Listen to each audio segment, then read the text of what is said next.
Hello everyone, my name is Lori Rubin. I'm with ViewBug and I have got a special guest today, Ibarionex Perello. And he is a good friend of mine. I've known you for quite a while now. I think, I don't know, 6 or 8 years, I think.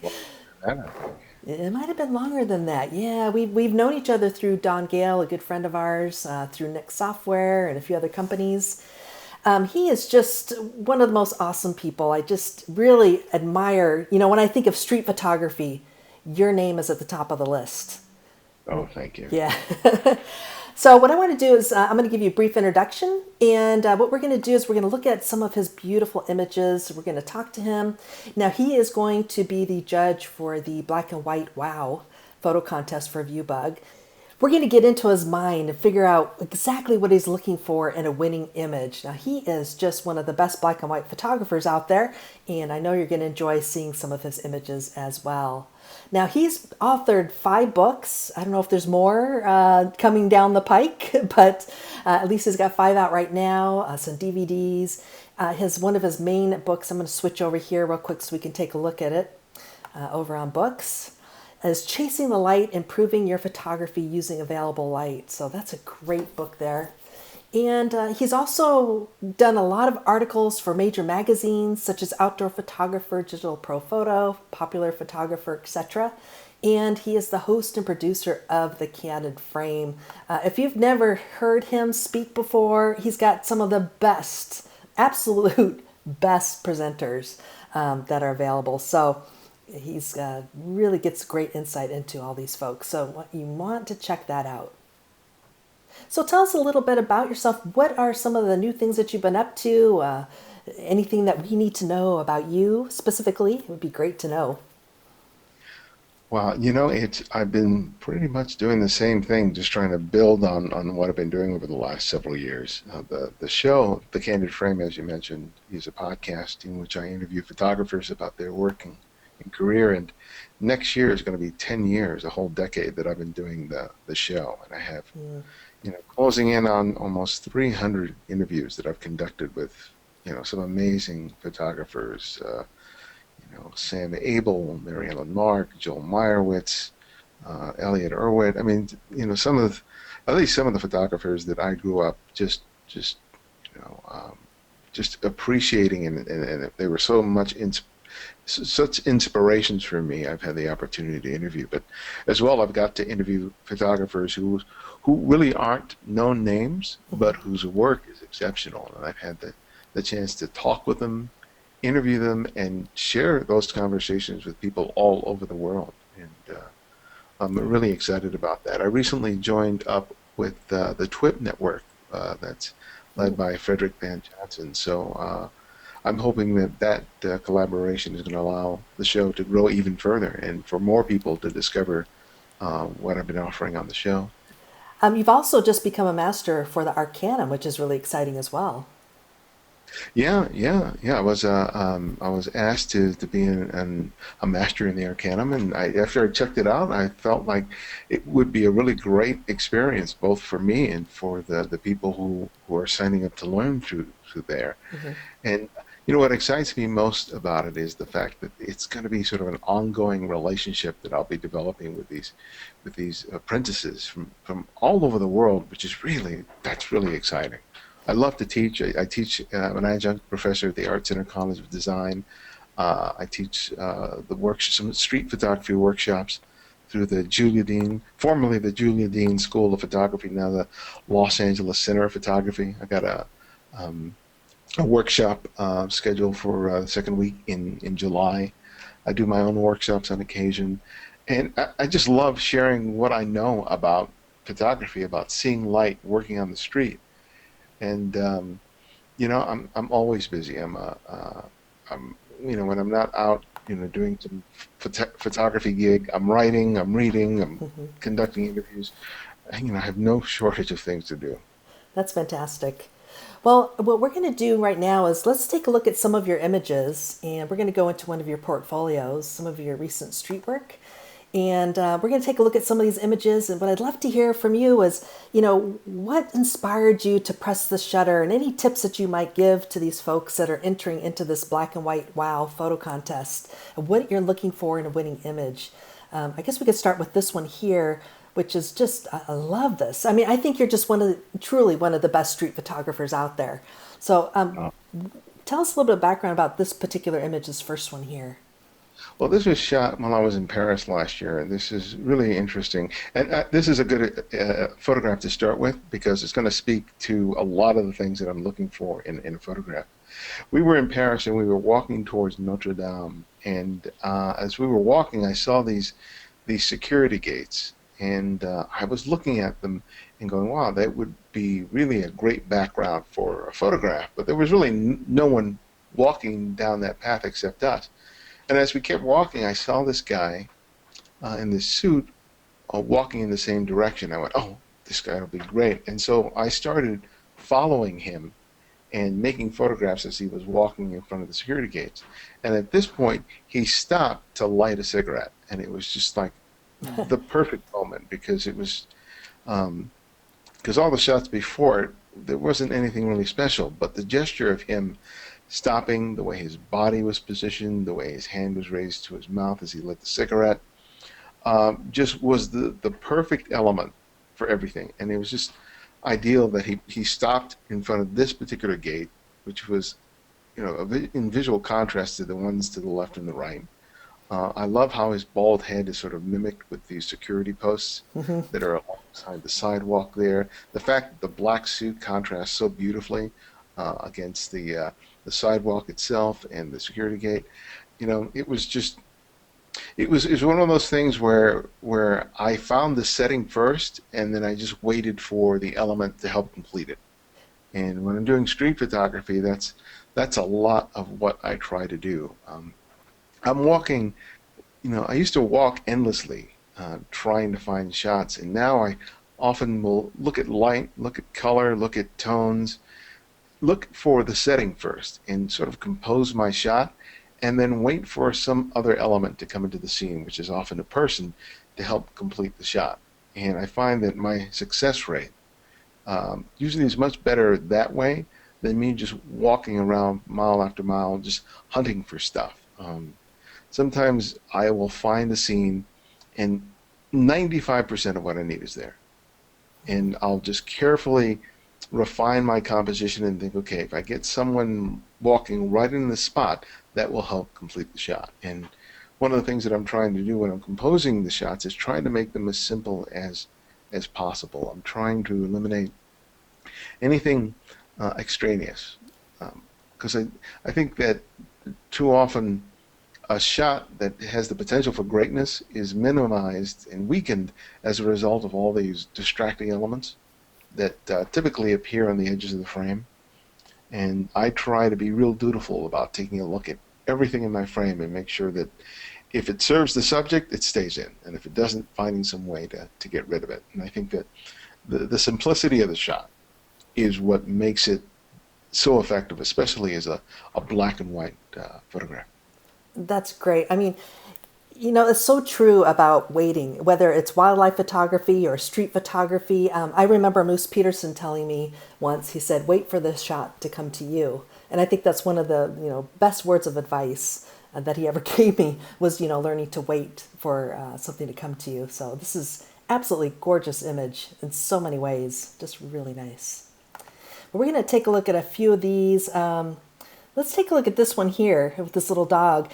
When you're walking along these things, do people, do they shy away from your camera or do they come towards you? What is a little tidbit that we can take away from getting people to give you that nice eye contact and a smile like this? It really depends. I mean, the situations in which I'm shooting in can vary greatly. Sometimes I'm just on a busy city street and people are just so occupied in what they're doing in their own lives that they really don't notice me when I choose to include them within the frame. Like in the first shot, it's because I'm sort of setting myself up and I'm composing a shot. people kind of see me well before they enter my frame. And so they think I'm photographing something else, not realizing that I'm waiting for them to walk into my frame so I can complete the shot. And so just because I'm standing there with a camera and I'm like framing and I'm shooting and they walk past, they're not thinking that I'm photographing them, but that's exactly what I'm doing. So for to a large extent, many of the people are completely oblivious to the fact that I'm photographing them. Other people, like in this case, I will ask them, "Can I make your photograph?" And this was during a street festival in Pasadena, so it was a really crowded street. And I saw this guy, and I was like, I had to make his photograph. And one of the things that I do, and I tell a lot of my students, is the way of getting access to people is by complimenting them on something. And in this case, I complimented him on his dog and said, "Hey, can I make your photograph?" I was really interested in him, but I felt like by giving him a compliment, it gave me an excuse to stop him, to talk to him for a minute, and sort of gauge whether he'd be interested in making his photograph. And I really only had a few seconds with this guy because he was rushing to get somewhere else. And it was in the late afternoon, and so I had the sun behind me, and it looks like he was lit with a strobe or something, but it's all sunlight. And all I tried to do is because I had to shoot him where I found him was try to make as tight a frame as I could because there was so many distractions in the background. You can see some of the people in the street, and so I was trying to create the focus on him, and I probably only got about 3 or 4 frames out of there. And usually I don't like when people are giving me like the V sign and stuff in the frame, but in this particular case, I think it works, really, really well.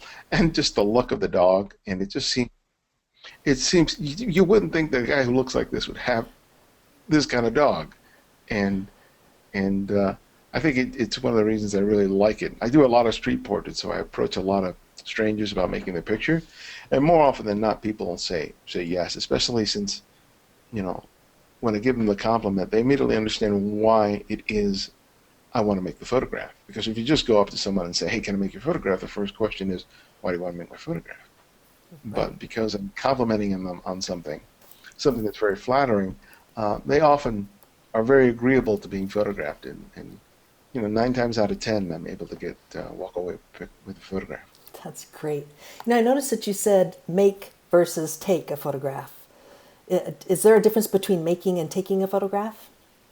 Well, for me, I'm actively making a photograph. I'm making all these choices in order, even before I press the shutter release button. There are some times when I see something and I immediately react and make the shot, but that's the rarity. I find that my ability to be consistent, especially when working on the street, is really built on my being real methodical in terms of what I'm doing with the frame. I'm looking at the light. I'm paying attention to what's in the foreground, what's in the background. Uh, I'm choosing whether to go horizontal or vertical. Um, I'm often just working with a single lens, so I'm not really thinking about zooming. I'll work with a 35 millimeter or 50 millimeter equivalent, sometimes as wide as a 28. So I don't have to factor that in. So I'm just like moving back and forth, trying to refine my frame, and maybe thinking about my choice of aperture if I had the time to be able to do that. But I'm really trying to be very thoughtful about how I'm composing the shot because it's so much about making a great photograph is about what you choose to include or exclude, especially when it comes to black and white, because when you're paring it down or you're removing the color, everything that's in that shot becomes much more meaningful, much more impactful. And if you're not paying attention to that when you're making the photograph, you'll only discover it after you've shot it and it's on your computer, and then they're going to be things there that ruin the shot, which could have been easily eliminated had you been paying attention when you were making the image in the first place. Right, exactly. This image, it's just, I love it. The stripes of the shadows and on her dress. These things, they kind of come before your camera and then there they are. So this is really nice. I like that. And there I was waiting for the longest time because I saw the light pattern there, and there were a variety of different people walking by, and I could see her walking down the street, And so I was just like waiting for her. And at some point, she was like really tentative about walking. I guess she didn't want to be in my shot. So I kept shooting, and I was shooting nothing really. I mean, I had the overall composition. I was shooting as if I was shooting something across the street. And then she was waiting, and finally she thought, this guy's never going to get done taking pictures. I'm going to walk through anyway. And that's exactly what I was waiting for. And she was just great. That's great. See, again, it's that waiting for the picture to come to you. Oh, this is cute. So let's talk about your, post-processing part of this too, because your images, great tonality throughout, some very high contrast images here. What do you use when you're finishing up your image post-processing? You know, I'm always playing around with different methods of converting stuff to black and white. I use Adobe Lightroom as my primary editing software, so sometimes I'll just do stuff in Lightroom, especially if I'm traveling, and I'll just do this really quick conversion over to black and white because I'm working with raw files. And then sometimes I'm using the Nik software, Nik Silver FX Pro 2, or MacFun Tonality, and a couple of other plugins, just depending on my mood and which software I think will give me the look that I'm going for.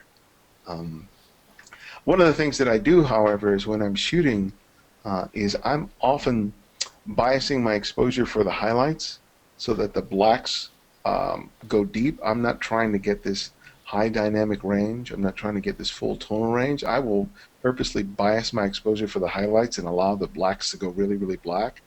So even when I bring my images in, they already kind of have that look that I'm going for, and then I sort of accentuate it um, using whatever application that I'm using.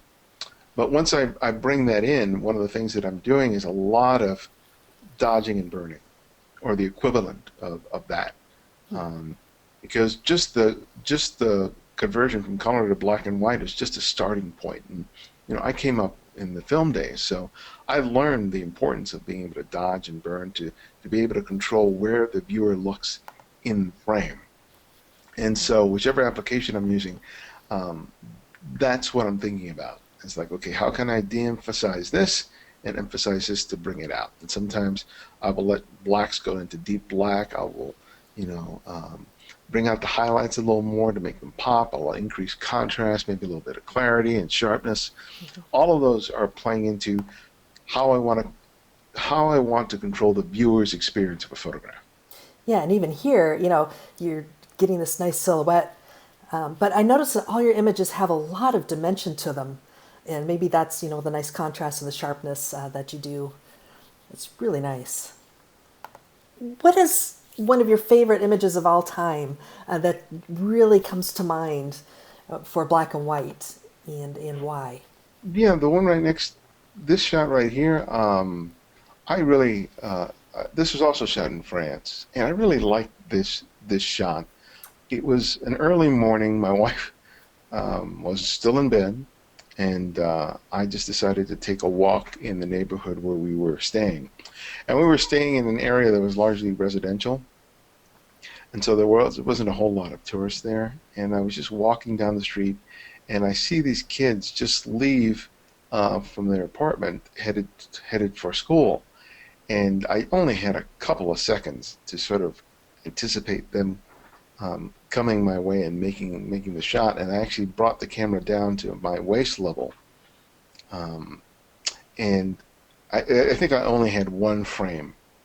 And I really like this because this is like someone who's from, I think, Valerie Jardin, who you know, Yes.